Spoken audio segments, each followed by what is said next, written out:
২ দিন আগে নিজের স্বামীর জন্য মেয়ে দেখে এলাম বিয়ে করাবো বলে। পৃথিবীতে সবচেয়ে কষ্টের জিনিস কি জানেন? নিজের স্বামী, নিজের হাতে তিলে তিলে গড়া ছোট্ট একটা সংসার অন্য একটা মেয়ের হাতে তুলে দেওয়া। একটা মেয়ের জীবনে এর চেয়ে যন্ত্রণাদায়ক আর কিছু হতে পারে না। আমার শাশুড়ি আমাকে খুব পছন্দ করে বিয়ে করিয়ে এনেছিল। তার একমাত্র ছেলের বউ আমি। যেমন গায়ের রং তেমন চুল, সব দিক দিয়েই পারফেক্ট। তার কাছে নাকি আমাকে একদম পারফেক্ট মনে হইছে, তাই তো আমি তার ছেলের বউ হতে পারলাম। লোকে ঠিকই বলে, অতিরিক্ত সুখ অভাগীর কপালে জোটে না বেশি দিন। ছোট থেকে বাবা মা ছাড়া বড় হওয়া মেয়ে আমি। মামার বাড়িতে এতিমের মতন বড় হয়েছি। মায়ের কিছু সম্পত্তি থাকার কারণে মামারা খাইয়ে পরিয়ে দুমুঠো ভালোই রেখেছিল। সেখান থেকেই শাশুড়ি মা তার ছেলের জন্য আমাকে পছন্দ করে বিয়ে করে আনেন। ৩ বছর পর্যন্ত ভালোই সংসার কাটছিল আমার। তারপর পরের ২ বছর আমার বিষ পান করে বিষ হজম করার মতো ছিল। ৩ বছর অবধি শাশুড়ি মায়ের চোখের মণি ছিলাম, আর স্বামীর কলিজা জান সবকিছু আমিই ছিলাম। ৩ বছর পর ১ বছর চেষ্টা করার পর যখন জানতে পারলাম আমি কখনো মা হতে পারবো না, প্রত্যেকটা মানুষের আসল রূপ বেরিয়ে আসলো। আমার শাশুড়ি তো এখন ঘুম থেকে উঠে আমার চেহারা পর্যন্ত দেখতে চান না। আচ্ছা, মা হতে না পারাটা কি নিজের কোনো দোষ? আল্লাহ কেন সমস্ত কষ্ট আমার মধ্যেই দিল? আল্লাহ না চাইলে তো পৃথিবীতে একটা গাছের পাতাও নড়ে না। তাহলে কেন আল্লাহ আমাকে মানুষের কথা শোনানোর রাস্তা তৈরি করে দিল? আমার স্বামী প্রথম প্রথম যদিও আমার শাশুড়ির সাথে তর্ক বিতর্ক করত যে আমার সন্তানের প্রয়োজন নেই, লাগলে দত্তক নিয়ে আসবো। ইদানিং আমার স্বামীও যেন কেমন হয়ে গেল। তার অফিসের সব কলিগরা নাকি সবাই বাবা হয়ে যাচ্ছে, শুধুমাত্র সে বাদে। আমার শাশুড়ির বোনদের সবাই নাতি নাতনি আছে, শুধুমাত্র আমার শাশুড়ির নেই।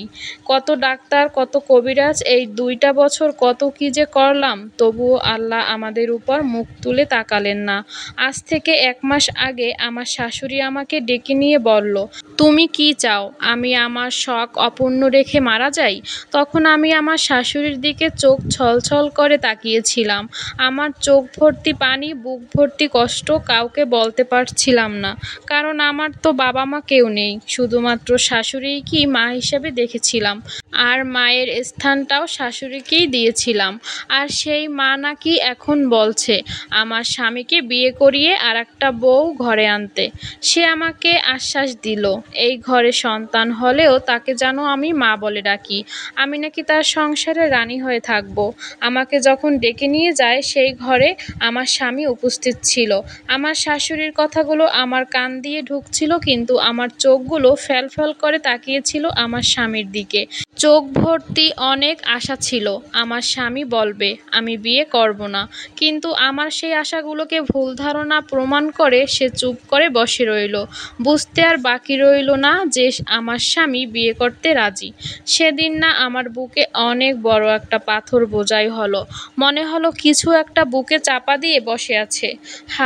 না, কিছু বলতে পারছিলাম না, শুধুমাত্র আমার প্রিয় মানুষটার দিকে তাকিয়েছিলাম যার সাথে আমার ৫টা বছরের সংসার। তখনই মনে হলো ওই বাড়িতে আমি একটা পরমানুষ। তাদের কাউকে আর আমার আপন মনে হলো না। চুপচাপ নিজের রুমে চলে আসলাম, কারণ আমি জানি এখানে যদি আমি না বলি তারপরও আমার কথা কেউ শুনবে না। ওরা শুধুমাত্র একটু ফর্মালিটিস পালন করলো। নিজের রুমে এসে ঘুমিয়ে পড়লাম। ১.৫ ঘন্টা পর আমার স্বামী আমাদের রুমে আসলো। এসে আমাকে বোঝানোর চেষ্টা করলো।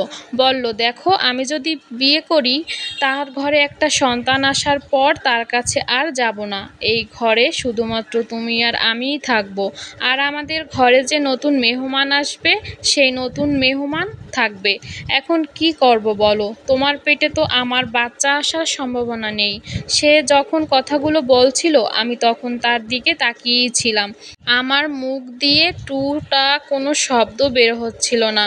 বুক ফেটে চিৎকার করতে ইচ্ছা করছিল। মানুষ তো ২০ বছর পরেও মা হয়, এখন তো মাত্র ৫ বছর গেল আমার। সবচেয়ে কষ্ট তো লাগলো তখন যে আমার স্বামী নাকি নিজেই পছন্দ করে রেখেছে কোনো মেয়েকে থেকে বিয়ে করবে বলে, কিন্তু সে তো বলেছিল শুধুমাত্র বাচ্চার জন্য বিয়ে করবে। তবে এখানে পছন্দ অপছন্দের কথা আসলো কেন? আমি বুঝে গেলাম এখনো বিয়ে হয়নি, তবুও সারাদিন ফোনে কথা বলে। এতটা ভালোবাসা তাদের মধ্যে। যখন বিয়ে হবে তখন আমার জায়গাটা কোথায় থাকবে সেটা আমি বুঝে গিয়েছিলাম। এই সম্পূর্ণ কাহিনীটা একটা আপুর লাইফ থেকে নেওয়া।